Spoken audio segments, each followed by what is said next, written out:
Welcome to. ଆରେ ଚିଣ୍ଟୁ, ମୁଁ ଏବେ ଜଙ୍ଗଲକୁ ଯାଉଛି ତୋ ପାଇଁ କିଛି ଖାଇବା ଆଣିବା ପାଇଁ।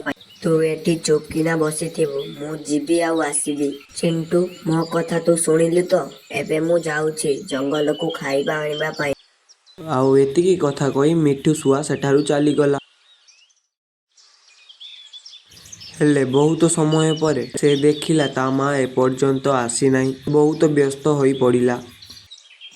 ଆରେ ମୋ ମା ତ ଏପର୍ଯ୍ୟନ୍ତ ଆସିନାହାନ୍ତି। ମୁଁ ଏବେ କଣ କରିବି? ମତେ ତ ବହୁତ ଡର ଲାଗୁଛି। ହଉ, ମୁଁ ଯାଏ ଦେଖେ ମୋ ମା କୁଆଡ଼େ ଗଲେ। ତାପରେ ଚିଣ୍ଟୁ ଜଙ୍ଗଲକୁ ଗଲା ତା ମାଆକୁ ଖୋଜିବା ପାଇଁ। ଆଉ ସିଏ ଆକାଶରେ ଉଡ଼ି ଉଡ଼ି ଚାରିଆଡ଼କୁ ଦେଖିଲା, କିନ୍ତୁ ତା ମାଆକୁ ସେ ପାଇଲାନି। ଆଉ ସେ ବହୁତ ବ୍ୟସ୍ତ ହୋଇଗଲା ଆଉ ଆଗକୁ ମାଡ଼ି ଚାଲିଲା। ତାପରେ ସେ ଉଡ଼ି ଉଡ଼ି ଯାଉଥିଲା, ଦେଖିଲା କାଉ। ସେ କାଉ ପାଖକୁ ଚାଲିଗଲା ଆଉ କାଉକୁ ଯାଇ ପଚାରିଲା, ଆରେ କାଳୁ ଅଙ୍କଲ, ତମେ ମୋ ମାଆକୁ କେଉଁଠି ଦେଖିଛ? ସେ କେତେବେଳୁ ଗଲାଣି ମୋ ପାଇଁ ଖାଇବା ଆଣିବା ପାଇଁ, କିନ୍ତୁ ଏପର୍ଯ୍ୟନ୍ତ ଘରକୁ ଫେରିଲାନି। ମତେ ବହୁତ ଡର ଲାଗିଲାଣି। ତମେ ମୋ ମା ପାଖକୁ ମତେ ନେଇଯାଅ। ଆରେ ହଉ ଚିଣ୍ଟୁ, ତୁ କାନ୍ଦ ନା, ମୁଁ ତତେ ନେଇ ଯାଉଛି ତୋ ମା ପାଖକୁ। ତୋ ମା କେଉଁଠି ଅଛି ମୁଁ ସେଇ ଜାଗାଟା ଜାଣେ। ତୁ ଏବେ ବ୍ୟସ୍ତ ହନା, ଚାଲ ମୋ ସାଥିରେ, ମୁଁ ତୋ ମାକୁ ତୋ ସାଥିରେ ଦେଖା କରାଇ ଦେବି। କାଳୁ ଏତିକି କଥା କହି ଚିଣ୍ଟୁକୁ ନେଇଗଲା। ଆଉ କିଛି ସମୟ ପରେ କାଉ ଚିଣ୍ଟୁକୁ ଗୋଟିଏ ସୁନସାନ ଜାଗାରେ ନେଇ ପହଞ୍ଚିଗଲା। ସେହି ଜାଗାରେ ବହୁତ ଚିଲମାନେ ରୁହନ୍ତି। ଆରେ କାଳୁ ଅଙ୍କଲ, ତମେ ମତେ ଏ କି ଜାଗାକୁ ନେଇ ଆସିଲ? ଏଠି ତ ବହୁତ ସୁନସାନ ଲାଗୁଛି। ମତେ ବହୁତ ଡର ଲାଗିଲାଣି। ତମେ ମୋ ମାକୁ ଡାକି ଦିଅ ଜଲ୍ଦି ଯାଇକି। ଆରେ ହଉ ଚିଣ୍ଟୁ, ତୁ ଏଠି ବସିଥା, କୁଆଡେ ବି ଯିବୁନି। ମୁଁ ତୋ ମାକୁ ଯାଇ ଡାକି ଆଣୁଛି। ତୁ କୁଆଡେ ବି ଯିବୁନି, ଏଇଠି ବସିଥା, ମୁଁ ଜଲ୍ଦି ଯାଉଛି ଆଉ ଜଲ୍ଦି ଆସିବି। କାଳୁ କାଉ ଏତିକି କଥା କହି ସେଠାରୁ ଚାଲିଗଲା। ହେଲେ ବହୁତ ସମୟ ବିତିଗଲା, ତା ମା ଆଉ କାଳୁ ଆସିଲେ ନାହିଁ। ସେ ବହୁତ ଡରି ଯାଇଥିଲା। ସିଏ ଡରି ଯାଇ ସେହି ଗଛ ପଛରେ ଲୁଚିଗଲା। କିଛି ସମୟ ପରେ ସେହି ବାଟେ ଦେଇ ବଣ୍ଟି ପାରା ଯାଉଥିଲା। ଆଉ ବଣ୍ଟି ତାକୁ ଦେଖି ଡାକିଲା, ବଣ୍ଟି ଅଙ୍କଲ ରୁହ। ଆରେ ଚିଣ୍ଟୁ, ତୁ ଏ ନିଛାଟିଆ ଜାଗାରେ ଏକଲା କଣ କରୁଛୁ? ତୁ ଏଠାକୁ କଣ ପାଇଁ ଆସିଲୁ? ତୋ ମା କାହିଁ? ତୁ ଜାଣିଛୁ ଏ ଜାଗାରେ ଖାଲି ଶାଗୁଣା ଆଉ ଚିଲ ବୁଲନ୍ତି। ସେମାନେ ପକ୍ଷୀ ଛୁଆକୁ ମାରି ଖାଆନ୍ତି। ବଣ୍ଟି ଅଙ୍କଲ, ମତେ ଏଠାକୁ କାଳୁ ଅଙ୍କଲ ନେଇକି ଆସିଛନ୍ତି। ସେ ମତେ କହିଲେ ତୋ ମା ଏଇଠି କୋଉଠି ଥିବେ। ମୁଁ ତତେ ତୋ ମା ପାଖକୁ ଚାଲ ନେଇଯିବି।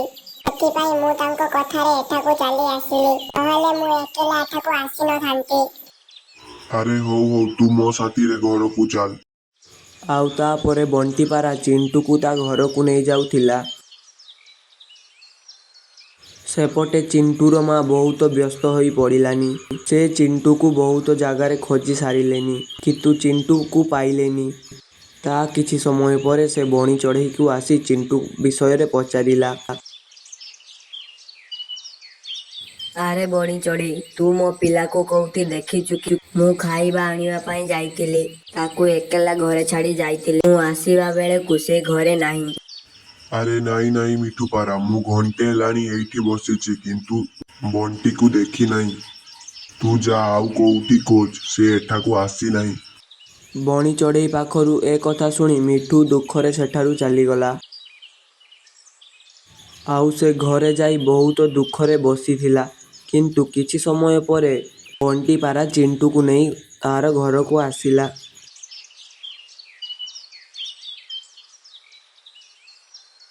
ଆରେ ଚିଣ୍ଟୁ, ତୁ କୋଉଠିକି ଯାଇଥିଲୁ? ମୁଁ ତୋତେ ବହୁତ ଜାଗାରୁ ଖୋଜି ଆସିଲିଣି, କିନ୍ତୁ କୋଉଠି ବି ତତେ ମୁଁ ପାଇଲିନି। ତତେ ତ ମୁଁ କହିଥିଲି ମୁଁ ଏବେ ଖାଇବା ଆଣିବା ପାଇଁ ଯାଉଛି, କିନ୍ତୁ ତୁ କୁଆଡ଼େ ଚାଲିଗଲୁ ଯେ ମୁଁ ତତେ ପାଇଲିନି।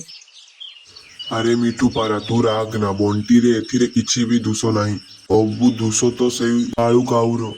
ତୁ ଯେତେବେଳେ ଦାନା ଆଣିବା ପାଇଁ ଯାଇଥିଲୁ, ବହୁତ ସମୟ ପରେ ମଧ୍ୟ ତୁ ଘରକୁ ଆସିଥିଲୁ ନାହିଁ। ତ ସେଥିପାଇଁ ବଣ୍ଟି ତତେ ଖୋଜିବା ପାଇଁ ଯାଇଥିଲା। ଆଉ ସେ ଯାଇ କାଉକୁ ପଚାରିଲା। କାଉ ତାକୁ କହିଲା, ତୋ ମା କେଉଁଠି ଅଛନ୍ତି ମୁଁ ସେ କଥା ଜାଣେ। ମୁଁ ତତେ ସେଠାକୁ ନେଇ ଯାଉଛି। ଆଉ ତାପରେ ସେ ଆମ ବଣ୍ଟିକୁ ନେଇ ଚିଲ ଆଉ ଶାଗୁଣା ମାନଙ୍କ ଏରିଆକୁ ନେଇ ଯାଇଥିଲା। ଏଠି ଆମ ବଣ୍ଟିକୁ ସେ ଏକେଲା ଛାଡ଼ି ଦେଇ ଚାଲି ଆସିଥିଲା। କଣ ସେ କାଳୁ ଏତେ ବଦମାସ? ମୁଁ ତାକୁ ଛାଡ଼ିବିନି। ମୁଁ ତାକୁ କେବେ ନା କେବେ ଠିକ୍ ଦଣ୍ଡ ଦେବି। ତା ପରଦିନ କାଳୁ କାଉ ଶିକାରୀ ଜାଲରେ ଫସି ଯାଇଥିଲା। ତା କିଛି ସମୟ ପରେ ସେହି ବାଟ ଦେଇ ଚିଣ୍ଟୁ ଯାଉଥିଲା। ଆଉ ସେ ଦେଖିଲା କାଳୁ ଗୋଟିଏ ଜାଲରେ ଫସି ଯାଇଛି। ଆଉ ସେ ତା ଆଡ଼କୁ ଆସୁଥିଲା। ଆରେ କାଳୁ ଅଙ୍କଲ, ତମେ ଏ ଜାଲରେ କେମିତି ଫସିଲ? ମୁଁ ଏବେ କଣ କରିବି? ମୁଁ ତମକୁ କେମିତି ବଞ୍ଚାଇବି? ମୁଁ ତ ଏ ଜାଲ କାଟି ପାରିବିନି। ମୁଁ ଯାଉଛି ଜଙ୍ଗଲରୁ କୋଉ ପକ୍ଷୀକି ଡାକି ଆଣିବି, ସେ ତମକୁ ବଞ୍ଚାଇ ଦେବେ। ଆରେ ଶୁଣ ବଣ୍ଟି, ମୁଁ ଉଡ଼ି ଉଡ଼ି ଯାଉଥିଲି। ଆଉ ମୁଁ ଦେଖିଲି ଏଠାରେ କିଛି ଦାନା ପଡ଼ିଛି। ମୁଁ ଦାନା ଖାଇବା ପାଇଁ ଆସିଲି ତ ମୋ ଉପରେ ଏଇ ଜାଲଟା ପଡ଼ି ଯାଇଥିଲା। ଏସବୁ ସେଇ ଶିକାରୀର କାମ। ସେ ମତେ ଏବେ ଧରି ନେଇ ମାରିଦବ। ତୁ ଯା ଏବେ ଜଲ୍ଦି। ଆରେ ହଉ ହଉ କାଳୁ ଅଙ୍କଲ, ତମେ ଜମା ବ୍ୟସ୍ତ ହୁଅନି। ମୁଁ ମୋ ମାଆକୁ ଯାଇ ଡାକି ଆଣୁଛି, ସେ ତମକୁ ବଞ୍ଚାଇ ଦେବେ। ତମେ କିଛି ସମୟ ଏଠାରେ ଥାଅ, ମୁଁ ଏବେ ଯିବି ଆଉ ଆସିବି। ମୋ ମା ତମକୁ ନିଶ୍ଚିନ୍ତ ବଞ୍ଚାଇ ଦେବେ। ଆଉ ଏତିକି କଥା କହି ସେ ସିଧା ଚାଲିଲା ତା ମାଆକୁ ଡାକିବା ପାଇଁ।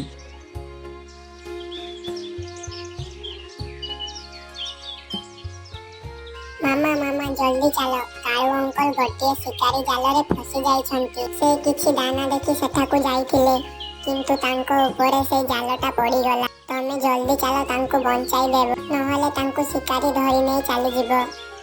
ଆରେ ହଉ ହଉ ବଣ୍ଟି, ତୁ ଜଲ୍ଦି ମତେ ସେଠାକୁ ନେଇ ଚାଲ, ନହେଲେ ତାକୁ ଶିକାରୀ ଧରି ନେଇ ଚାଲିଯିବ। ମୁଁ ତାକୁ ବଞ୍ଚାଇ ଦେବି। ତୁ ଜଲ୍ଦି ଜଲ୍ଦି ସେଠାକୁ ଚାଲ। ଆଉ ସେଠି ଯାଇ ସେ ତା ଥଣ୍ଟରେ ସେ ଜାଲକୁ ଛିଡ଼ିବା ପାଇଁ ଚେଷ୍ଟା କଲା।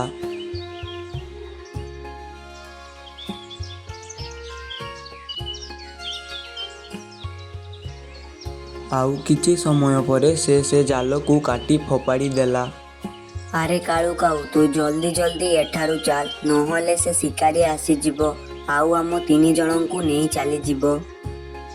ଆଉ ତାପରେ କାଳୁ କାଉ ବହୁତ ଡରି ଯାଇଥିଲା।